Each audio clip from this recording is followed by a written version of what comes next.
delle situazioni che possono essere anche borderline, delle situazioni di gestione che mettono in crisi le amministrazioni, ma soprattutto mettono in crisi l'imprenditoria locale.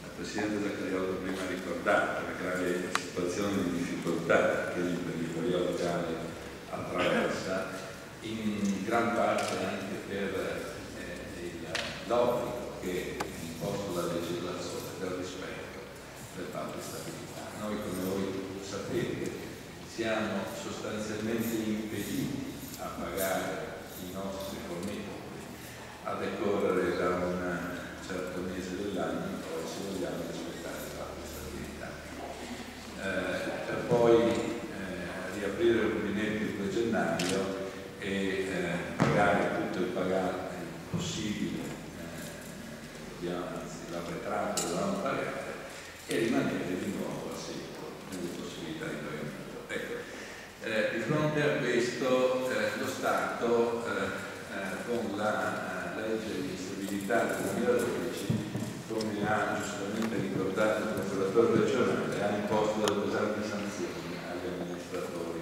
che si trovano a fare i salti mortali per cercare di venire incontro e rispettare il patto di stabilità.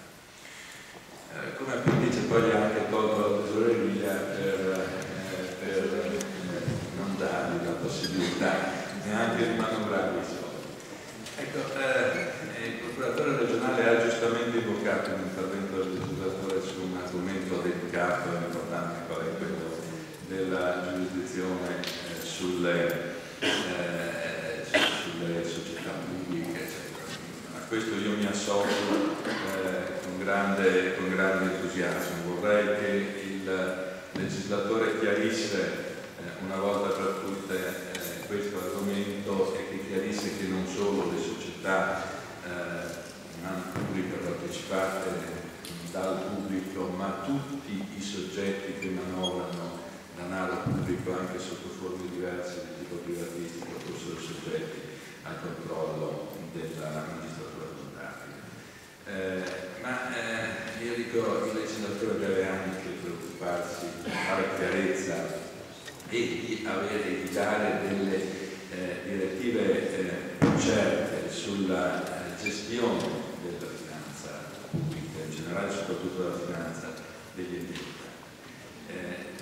Pretendere dagli enti locali che rispetto al patto di stabilità nel modo in cui è stato impostato e poi lasciare lo Stato libero di fare quello che vuole, perché non dobbiamo dimenticare che finora l'equilibrio di bilancio lo hanno in questo Paese, lo hanno garantito gli enti locali, non lo Stato centrale. E mentre sui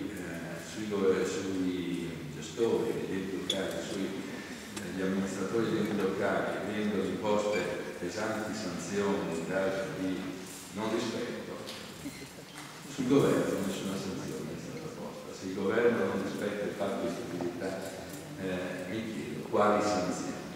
Allora, questo è un aspetto che va certamente detto, sottolineato. Noi vogliamo la nostra autonomia, di federalismo non si parla più e credo che questo sia un errore. Mi consenta il Presidente Zaccagliotto, non ho nessuna nostalgia dei comitati di controllo. I comitati di controllo sono la negazione dell'autonomia degli enti locali, sono la manifestazione di un centralismo statale che francamente è contrario alla Costituzione.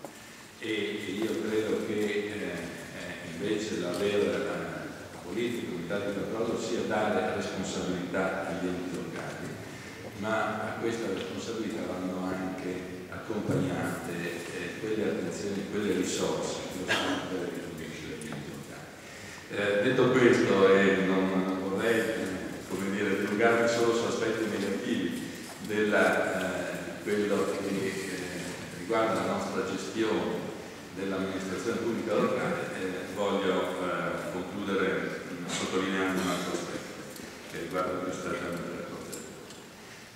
Mi riferisco alla relazione del Presidente Giampaolino, nella quale, soprattutto nelle battute finali, si è sottolineato come la Corte stia stia svolgendo una funzione di collaborazione, in particolare negli ultimi tempi, con tutte le amministrazioni statali, ma anche con le amministrazioni locali. Ecco, io credo che questo sia dovuto alla grande sensibilità che la magistratura contabile ha, proprio derivante dal fatto che si rende conto che il legislatore non facilita l'operato del legislatore e non facilitando in vari modi, anche non facendo chiarezza sulla giurisdizione, anche non facilitando il compito della stessa Corte, la magistratura contabile sta dando questa dimostrazione di sensibilità proprio nel dialogare, nel venire incontro, nel collaborare, come ha detto Giampaolino nella sua relazione.